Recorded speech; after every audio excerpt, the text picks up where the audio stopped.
We had been married for 8 years, and for our anniversary, I planned a trip to the coast, something peaceful and romantic, something I thought might help us reconnect. I booked a beautiful seaside resort with candlelit dinners, ocean views, and long walks on the beach.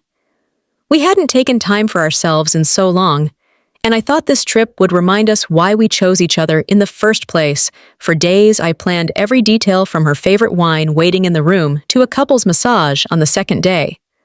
I wanted to make her feel loved again, because lately she seemed distant, distracted, always on her phone, or deep in thought, even when we were in the same room. We arrived on a Friday afternoon. The air smelled like salt, and the sun warmed our faces. She smiled for pictures and even held my hand as we checked in. It gave me hope. Maybe I had been overthinking things. Maybe she was just stressed from work. Maybe we both just needed a break. But the second evening during dinner under the stars, she looked at me, her eyes clear and serious, and said, "I want a divorce." At first, I didn't react. I just stared at her, like the words hadn't landed yet. She repeated it slower. "I want a divorce." I didn't yell, I didn't cry, I didn't ask why.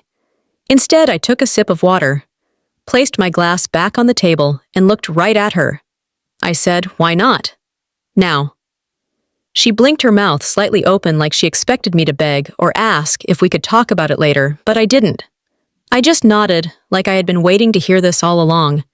I asked her when she started feeling this way. She said it had been building up over the past year, that she didn't feel excited to come home anymore, that she felt like we had grown into different people, that she felt more like my roommate than my wife. I listened carefully without interrupting as she talked about losing herself and needing time to explore her own life. She said, "I was a good man, that I didn't do anything wrong. She just didn't want to be married anymore." It hurt, of course it hurt.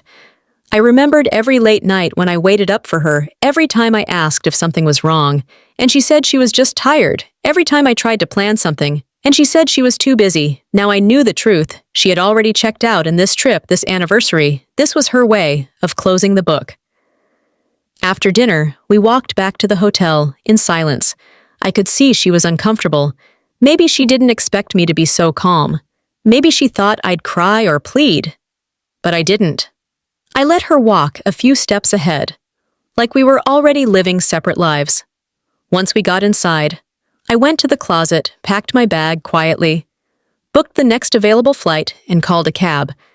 She asked what I was doing, and I told her I was giving her what she wanted. I was ending it with dignity and not wasting another night pretending to be a husband to someone who had already stopped being a wife. When I got home, I didn't sit in the dark or replay our memories. I called a lawyer, filed for divorce, and started cutting the emotional ties. I didn't stalk her social media or ask mutual friends about her. I didn't send long messages or angry texts. I just let go, because sometimes letting go is the only power you have. And I chose peace over confusion, clarity over chaos. I didn't need to understand everything. I just needed to understand that I deserved more than someone who chose to leave me on our anniversary. She reached out once a few weeks later, asking if I was okay. I said I was doing better than expected, and thanked her for the honesty. Even if it came late, it was strange to speak to her like a stranger, someone who once shared everything with me, but now felt like a chapter I had already closed.